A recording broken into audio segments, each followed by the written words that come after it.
Answer to turn more criminals back on the street, the best answer? That's what the legislature is thinking of doing. We have two special guests tonight to hash out this topic. The man who's in charge of putting criminals away in Cook County, the state's attorney, Jack O'Malley, and in a few minutes, the man in charge of housing the state's criminals, Howard Peters. He's director of the Illinois Department of Corrections. They will be standing by for your calls here on Front and Center.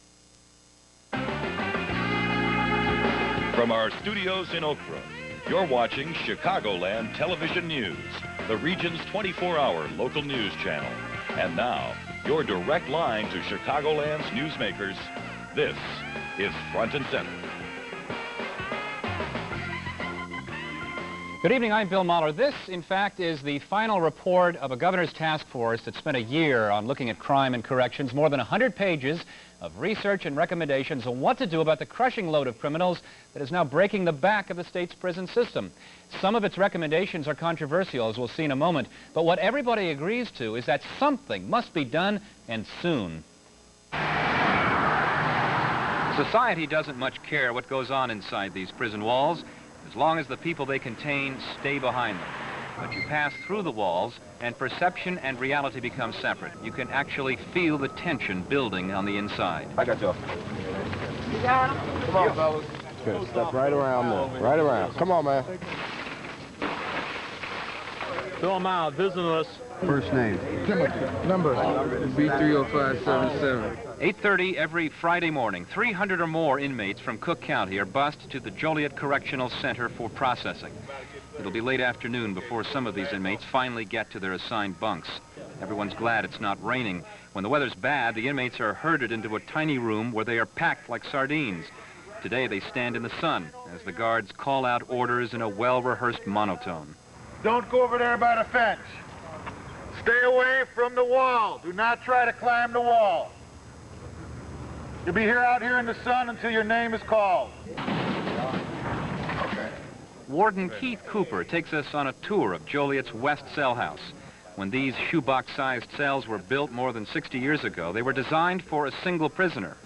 Though the state has opened a new prison for each of the past 15 years, the system is still running out of space. Most cells are double-bunked. Because at times it can cause a lot of tension amongst guys, you know. We talked with 3 inmates, all serving long sentences for murder.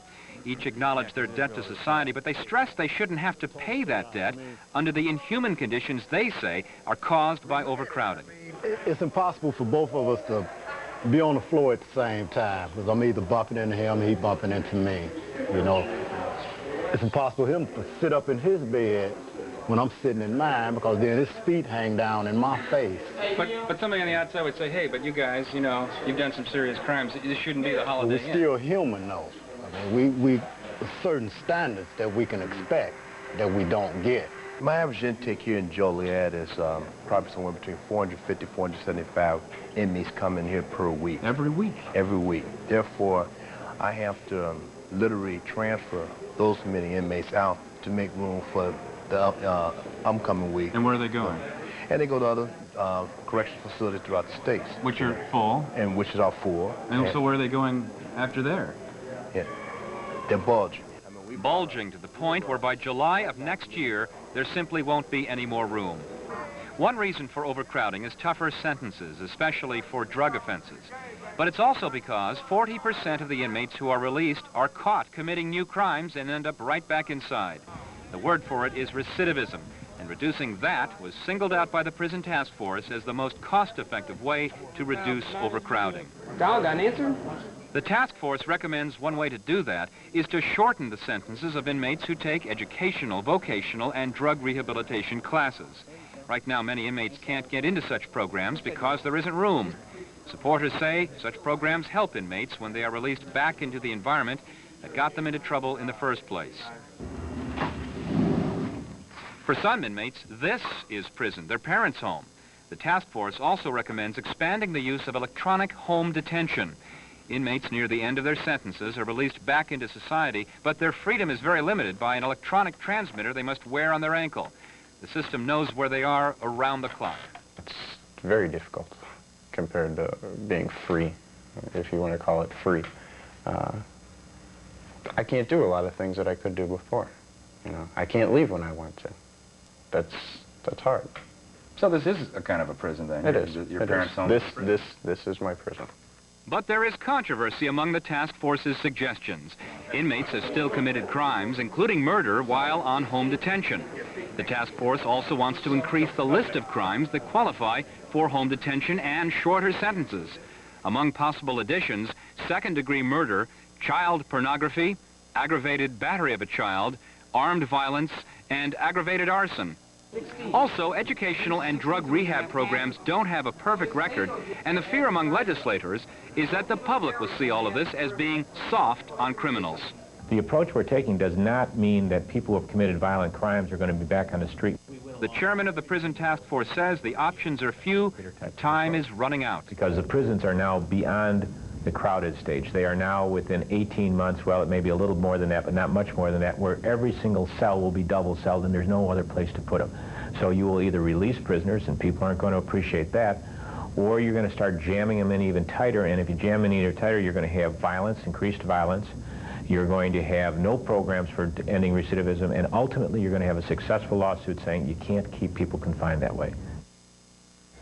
Our guest, Howard Peters, he's the director of the Illinois Department of Corrections. Thanks for flying up to be on our program this evening. Quick question and answer, first of all. Is this what it's come down to, build more prisons or release more prisoners? No, it also means that we're going to have to be willing to look at other ways of punishing, like electronic detention, and not just stuffing everybody into prison who offends us for extended periods of time. Okay, some would say that that does involve, though, releasing more prisoners through home detention to get them back on the streets earlier. We'll talk about this in more detail. Mr. O'Malley, to you, the same question. Is that the choice that the state is having to make right now, build more or release more? I think that's a pretty good shorthand way of describing it, yeah. I don't think there's any choice about that. You're either going to have to expand the resources devoted to prisons. Now, I agree with Howard that we can look at a number of alternatives, intermediate sanctions, but those are going to in most cases apply to people who would not otherwise be in prison, if I had my druthers about it. Okay, we're going to pick up the discussion in much more detail after we take a break. Here's our phone number, though, 708-575-8255. We're talking about what to do about the state prison system. It is overcrowded. Something is going to... A penitentiary, we're having a warehouse. It seems like the more people you can get in the warehouse, the better. 575-8255 is our telephone number. A lot of callers already on the line. Let me ask you to stay patient for